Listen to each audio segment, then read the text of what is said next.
Hi, welcome to the Y Factor. This week, the book. Well, this JK directed, T series produced, Imran Hashmi starrer, is a remake of the Malayalam film by the name of Ezra, starring Prithviraj. It came in 2017.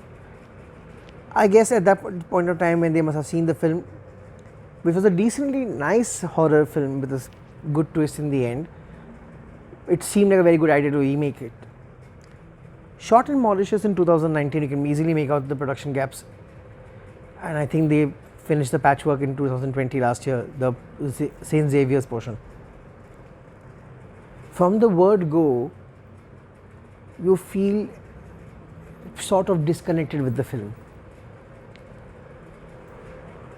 There are quite a few glaring loopholes in the plot, which, whilst were overseen in the original, here they hit you big time.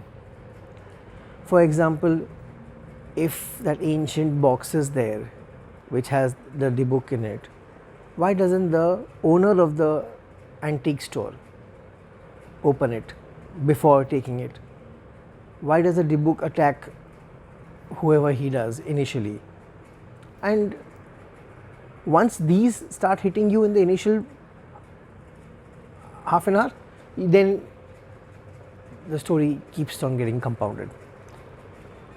Certain good actors like Imran Hashmi, the ever talented Manav Kaul, and Wenzel Smith, they do try to rise up beyond what is given to them in the script, but there's only so much that they can pull. Ivan Rodriguez could have been given definitely a bigger role. He would have added so much value in this entire universe which they've created in Mauritius. But surprisingly, Anil George is very good for his one scene cameo. Yuri Suri could have easily been the book, and he would have looked much more scarier than Imad Shah. What a waste. Means seriously a waste. So when there's so much going against you, wonder what will work for the film, and nothing works. Some decent special effects, but we've seen that much more better in normal web series nowadays, international ones also. So, and at a 2 hour, 1 hour 52 minutes length of the film, seriously drags you in the second half.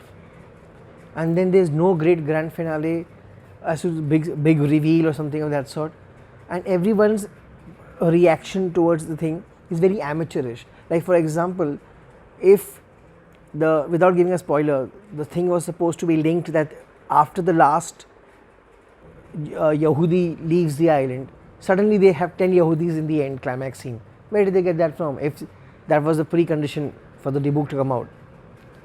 The only novelty is that instead of normal Hindu, Catholic, and of late a little bit Muslim exorcists coming out to remove the ghosts, this time you have a Jewish setup. So then they have people mouthing Jewish lines and going on and so forth. But overall, unfortunately for Imran Hashmi again, and my heart yearns out for that, an below average film, below average soundtrack, their scares are not there, and very average direction. Overall, 1 out of 5 doesn't have the Y factor.